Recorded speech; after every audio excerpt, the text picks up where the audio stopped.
Why, hello, movie people. I'm Benjamin, I'm Benji, and I'm Ben. And we are three indistinguishable guys talking about movies. The movie podcast for people who want to like movies, but just can't for some reason, but still want a podcast about it.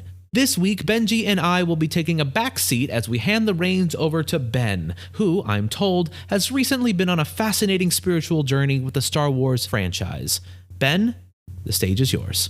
Thank you both for indulging me this week. I know a lot of your mental health is dependent on hoarding the spotlight. Yeah, of course, but make it quick or I swear to God I'll kill myself. All right, well, this past weekend I caught some of the original Star Wars trilogy on TV. Now, I've seen these movies dozens of times before, but for some reason, maybe age, maybe because of those pills I took shaped like Homer Simpson's face, but this time the series hit me in a way that was profound, and it all has to do with Luke Skywalker. I've always felt a kinship with Luke. I was a rural kid who dreamed of going places, dreamed of doing things, but I was stuck. I was stuck in a dead-end town with no future that I could call my own. I've seen that iconic shot of Luke staring at the twin suns of Tatooine hundreds of times, but this time was different. There was something about seeing it at this point in my life that connected me to Luke more than I had ever felt before, even if I'd never fully understand what it's like to have his gross alien corkscrew genitals.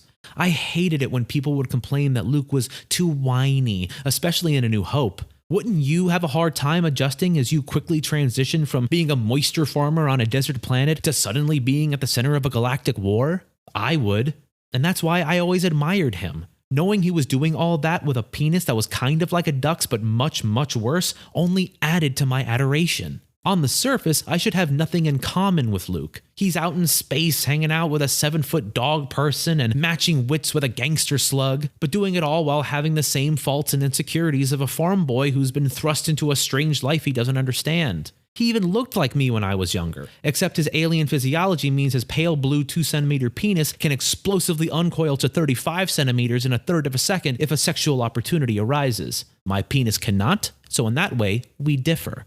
But in all others, we're exactly the same.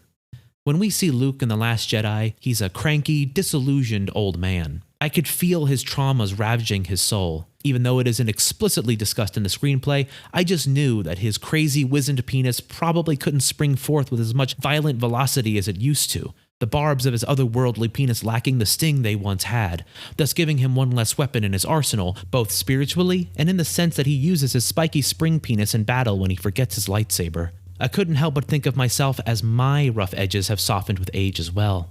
I've liked Luke since I was a kid, but it wasn't until I became a man that I truly identified with him.